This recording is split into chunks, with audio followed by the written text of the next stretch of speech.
The wild hunt, in real life, is a folklore motif that occurs in the folklore of various northern European cultures. Wild hunts typically involve the chase, led by a mythological figure escorted by a ghostly or supernatural group of hunters engaged in pursuit.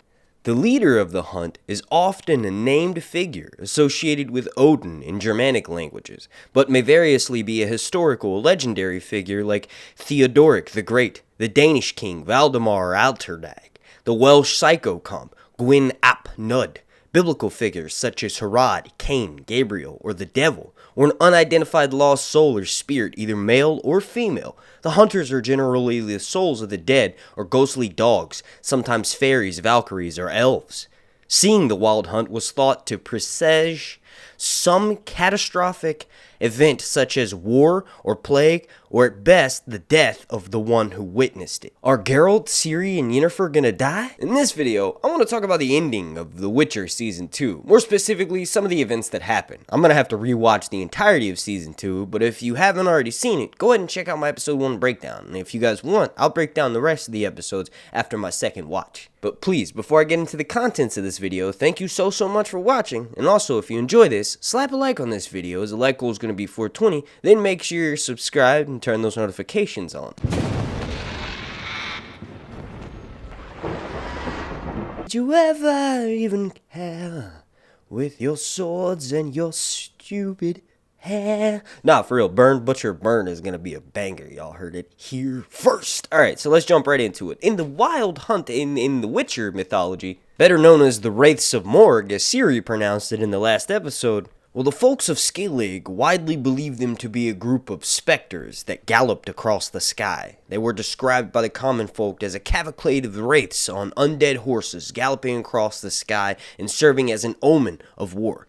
In fact, they are actually a group of Ain-El elves from the Tir na Lia, who also call themselves Dirg Rudari, in their native elder speech, meaning Red Riders. They are led by the general and the later king, Iridin Birek Glass, commonly known as the King of the Wild Hunt. Their true purpose was to find and capture slaves from other worlds, such as that of the Ain Side, to serve as the Elder folk. However, they eventually set their sights on Ciri because she has elder blood. Now, just pausing from the lore for a second, these guys to me scream Lord of the Rings and the Nazgul, the Black Riders, the Ringwraith, the Ulari, the Nine. They were the dreaded 9 ring servants of the Dark Lord of Sauron and Middle-earth throughout the Second and Third Ages. Remember when they run up on our little hobbits in the woods, right? When they're under that tree trunk, that infamous scene with the Black Rider breathing? That's basically what I got from these guys when I saw them. But in The Witcher Season 3, I think they're going to be playing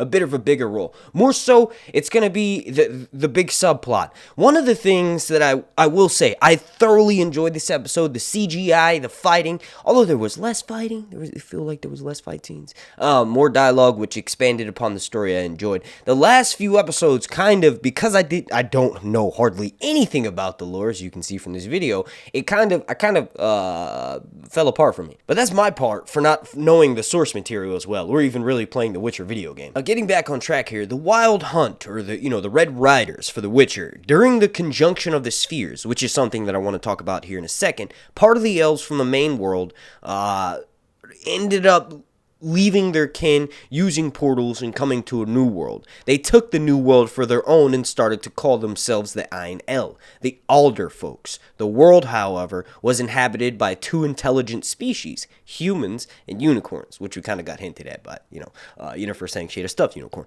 The elves started to wage war with both of them, and eventually they completely eradicated all the humans and their settlements. So the actual wild hunt in Witcher mythology, basically for hundreds of years, the hunt periodically returned to different worlds, right? So different spheres, but they preferred to raid their original home world known as the Ain Sidi. Now, the reason why the Red Riders preferred their original world is because in their new realm, they killed off all the original human inhabitants, but in the original Ain Sedine world, it had been taken over by humans. This made it an ideal place for them to get more slaves. The Wild Hunt Hunt typically appeared during winter, and the raids sometimes lasted for months, where they literally traveled across the entire continent. So relating this back a bit to the Witcher series, basically all of the people who know about Ciri and her ability, right? So we have Tissaia basically wanting to kill Ciri and Geralt now. It's pretty crazy because she's obviously an omen of darkness. She's going to lead these people into the world and cause a giant wild hunt. Another thing from the ending that I can kind of explain a little bit because I've looked up some of the source material is Ciri's father Emfir. So basically how he was a porcupine in season 1 and how he's going to be like the new baddie in season 2. That I'm still looking up for. But basically when he was younger, a sorcerer named Braithens under the service of the usurper turned Emfir into a humanoid hedgehog, partially as a joke because the word Ymir in Nilfgaardian dialect means urchin, an old name for hedgehog. This served as a way to break Fergus and force him to grant legitimacy to the coup. Through the plan failed, the usurper killed Emfir's father. So basically, this dude was wandering the woods of Cintra until he ended up coming across King Rognar, and he ended up saving his life because Rognar was gravely wounded, and that's when he invoked the Law of Surprise. 15 years later, showed up before Calanthe during Pavetta, which is Ciri's mom's 15th birthday, and obviously we saw that badass fight scene. This dude is fucking awesome. So from what I could tell from the TV show, it looks as though he's going to be reaching out to try to find his daughter, and ultimately Ciri and the Witcher are going to have to stop him, right? That's kind of what it seems like they're going at. He probably wants to bring the wild hunt upon the continent because he, for some twisted, way, he thinks that he can control these guys or maybe become one of them. All right, so just to explain a little bit more on the conjunction of the spheres, because it keeps getting talked about a lot in the show before I get out of here. Basically, the conjunction of the spheres is a multiverse. It's like it was a cataclysmic event that occurs like some 1,000 years before the events, or actually it's like 1,500 years before the events in the novels, and it basically ended up trapping a shit ton of monsters in the continent, like in the dimension that the continent is in. Some of those monsters were obviously the ghouls, graveyears, and vampires. Rifts were created by the collision of many different worlds, filling the world of the gnomes and the dwarves with hundreds of creatures of all shapes and sizes, as well as a mystical force that came to be known as chaos or magic. So that's why magic is in this world, thanks to the conjunction of the spheres. So basically you have a multiverse, so several worlds are stacked on top of each other, they collide, and obviously elements from those other worlds combine into each other, right? So we kind of have asteroids hitting our planet all the time. That's a pretty cool theoretical way to introduce magic into The Witcher. I obviously plan on making a shit ton more videos, and this seems like a good point to wrap this video up. I want to thank you so much for watching. Remember, go watch my episode 1 breakdown if you haven't already, and slap a like on this video. The like goal is going to be 420. Make sure you're subscribed and have those notifications turned on as well. Thank you so much. My name's Mark, and this has been Sir Hunt's Reviews. Ladies and gentlemen, you have been the most beautiful audience. Remember to toss a coin if you can. If anyone needs me, I'll be at the bar. Watch that butcher burn.